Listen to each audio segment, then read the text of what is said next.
1 tahun sudah pelaksanaan program andalan Presiden Prabowo Subianto, program makan bergizi gratis.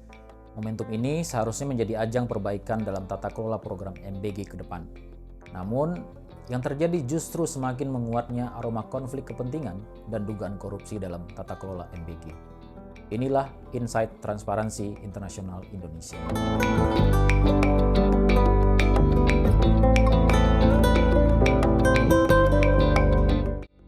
Dalam sebuah liputan Tempo di penghujung 2025 mengungkap pengakuan terbuka yang disampaikan oleh Ike Tanziha, Dewan Pakar Bidang Gizi BGN, bahwa dia memiliki dan mengelola dapur makan bergizi gratis. Alasannya cukup mengejutkan. Yang bersangkutan mengatakan seperti dikutip oleh media Tempo, "Saya dulu tidak tertarik punya SPPG karena sibuk dan membangunnya mahal. Tapi setelah sering mengevaluasi SPPG dan melihat berbagai masalah, ia menyebut tujuannya untuk mengetahui berbagai persoalan yang terjadi di lapangan. Lebih jauh lagi, kepemilikan SPPG tersebut dilakukan atas restu langsung dari Dadan Hindayana, Kepala Badan Gizi Nasional." Jika kita melihat di dalam pangkalan data pendidikan tinggi, Ike merupakan dosen tetap pada program studi ilmu gizi di Institut Pertanian Bogor. Dan kalau kita telusuri lagi, Ketua BGN, Dadan Hindayana, juga merupakan dosen di kampus yang sama dengan program studi yang berbeda. Mengawali tahun 2026, Tempo kembali mengungkap keterlibatan pejabat BGN dalam bisnis SPPG. Tak tanggung-tanggung, data itu menyebutkan bahwa Kepala BGN Dadan Hindayana dan Wakil Kepala BGN Sony Sanjaya diduga terafiliasi dengan beberapa yayasan yang mengelola SPPG. Dugaan keterlibatan para pejabat dalam pengelolaan SPPG sebenarnya sudah diakui sendiri oleh Ketua BGN dalam jumpa pers di kantor BGN pada Senin 22 September 2025. Ia mengatakan bahwa ada anggota DPR dan anggota DPRD yang memiliki dan mengelola dapur SPPG. Ia beralasan bahwa ada proses verifikasi terhadap mitra MBG. Dan lebih gong lagi nih, adalah ia mengatakan bahwa semua warga negara Indonesia memiliki kesempatan yang sama dalam menjadi mitra program MBG. Lalu, apakah program MBG bisa sebebas itu? Sejauh pemahaman kami, jika ini menyangkut anggaran negara, ada batas regulasi dan etika pengadaan yang harus ditaati. Lalu, apakah praktik pengadaan yang melibatkan para pejabat negara ini merupakan sesuatu yang lumrah? Peristiwa hukum di atas agaknya sangat relevan jika dianalisis menggunakan Undang-Undang Nomor 20 Tahun 2001 tentang Pemberantasan Tindak Pidana Korupsi, khususnya dalam pasal 12 huruf I yang secara khusus mengatur tentang tindak pidana korupsi terkait konflik kepentingan dalam pengadaan. Kami akan mencoba melakukan analisis singkat terkait hal ini dan akan dipadukan dengan regulasi pengadaan barang dan jasa pemerintah serta regulasi tentang program makan bergizi gratis itu sendiri. Mari kita baca pasal 12 huruf I. Dipidana dengan pidana penjara seumur hidup atau pidana penjara paling singkat 4 tahun dan paling lama 20 tahun dan pidana denda paling sedikit 200 juta rupiah dan paling banyak 1 miliar rupiah. Huruf I-nya berbunyi, pegawai negeri atau penyelenggara negara, baik secara langsung atau tidak langsung, dengan sengaja turut serta dalam pemborongan, pengadaan, atau persewaan yang pada saat dilakukan perbuatan untuk seluruh atau sebagian ditugaskan untuk mengurus atau mengawasinya. Mari bahas unsur pasal ini. Yang pertama, aktornya adalah pegawai negeri atau penyelenggara negara. Jika dikaitkan dengan pihak yang diduga terlibat di dalam pengelolaan SPPG di atas, di situ ada dosen. Kemungkinan yang bersangkutan adalah pegawai negeri, dugaannya. Kemudian ada pejabat di BGN. Ada kepala BGN, ada wakil kepala BGN, ada dewan pakar BGN. Dan di situ juga disebutkan bahwa ada anggota DPR dan anggota DPRD yang ikut mengelola SPPG. Kesemuanya masuk di dalam kategori penyelenggara negara sebagaimana dimaksud di dalam Undang-Undang Nomor 28 Tahun 1999 tentang penyelenggara negara yang bersih dan bebas KKN. Unsur yang kedua adalah secara langsung atau tidak langsung dengan sengaja, atau bisa dibaca dengan sengaja, secara langsung, atau tidak langsung. Dalam banyak pemberitaan di media sudah mengindikasikan adanya suatu kesengajaan dan diakui secara terbuka tentang keterlibatan para aktor ini, baik pegawai negeri atau penyelenggara negara.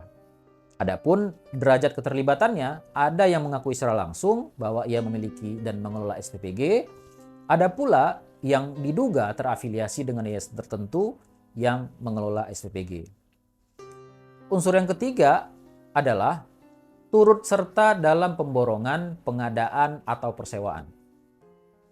Program MBG sangat jelas masuk dalam kategori pengadaan barang dan jasa sesuai dengan definisi di dalam Perpres nomor 16 tahun 2018 sebagaimana diubah terakhir di dalam Perpres nomor 46 tahun 2025 yang menyebutkan pengadaan barang dan jasa adalah kegiatan pengadaan barang dan jasa oleh kementerian, lembaga, perangkat daerah, institusi lainnya, pemerintah desa yang dibiayai oleh APBN, APBD, APB desa yang prosesnya sejak identifikasi kebutuhan sampai serah terima hasil pekerjaan. Di dalam Perpres MBG itu sendiri, yakni Perpres 115 tahun 2025 tentang tata kelola penyelenggaraan program MBG, pada pasal 61 ayat 8 sangat jelas berbunyi, pengaturan mengenai penunjukan langsung yang tidak diatur di dalam peraturan presiden ini tetap mengikuti ketentuan perundang-undangan di bidang pengadaan barang dan jasa pemerintah. Artinya, sudah semakin terang dan jelas bahwa program MBG ini adalah bagian dari PBJ yang seharusnya mematuhi etika pengadaan sebagaimana dimaksud di dalam pasal 7 ayat 1 Perpres nomor 46 tahun 2025. Di antaranya menyebutkan bahwa semua pihak yang terlibat di dalam pengadaan barang dan jasa mematuhi etika sebagai berikut. Di antaranya adalah 1. Tidak saling mempengaruhi baik secara langsung maupun tidak langsung yang berakibat persaingan usaha tidak sehat. Kemudian, menghindari dan mencegah terjadinya pertentangan kepentingan pihak yang terkait, baik secara langsung maupun tidak langsung yang berakibat persaingan usaha tidak sehat di dalam pengadaan barang dan jasa. Kemudian yang terakhir, menghindari dan mencegah penyalahgunaan wewenang atau kolusi. Nah, keterlibatan pegawai negeri atau penyelenggara negara dalam pengelolaan SPPG sudah jelas merupakan bentuk dari pelanggaran atas etika pengadaan. Unsur terakhir di dalam pasal 12 huruf I yang terakhir adalah soal dimensi waktu. Larangan tersebut berlaku bagi pegawai negeri atau penyelenggara negara yang pada saat perbuatan itu dilakukan, ia ditugaskan mengurus atau mengawasi sebagian atau seluruh pengadaan tersebut. Maka muncul pertanyaan kritis, apakah Kepala BGN, Wakil Kepala BGN, Dewan Pakar BGN bukan bagian dari yang mengurusi dan mengawasi pelaksanaan MBG? Atau apakah anggota DPR dan anggota DPRD yang mengelola SPPG tidak bertugas mengawasi pelaksanaan MBG? Sekarang mari kita lihat dalam kasus yang konkret. Jika melihat data, kasus korupsi di sektor pengadaan barang dan jasa masih menjadi kasus yang paling banyak diusut oleh penegak hukum. Namun konstruksi kasusnya pada umumnya menggunakan pasal suap dan gratifikasi.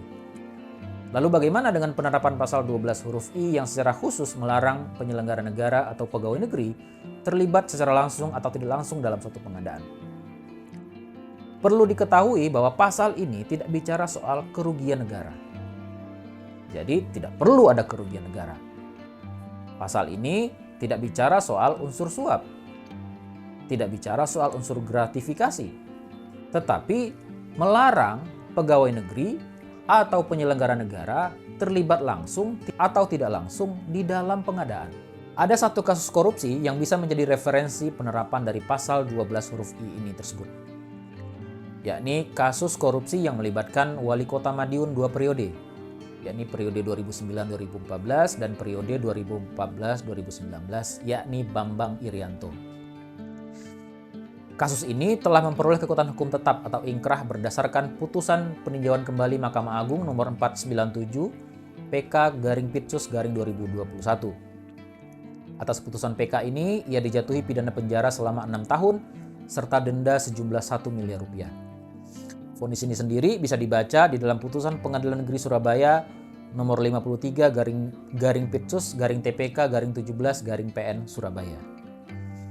Dalam kasus ini, BI atau Bambang Irianto terbukti melakukan tindak pidana korupsi sebagaimana didakwakan secara berlapis oleh jaksa, dimulai dari melanggar pasal 12 huruf I yang terkait dengan konflik kepentingan di dalam pengadaan, pasal 12B mengenai penerimaan gratifikasi, sekaligus terbukti melakukan tindak pidana pencucian uang.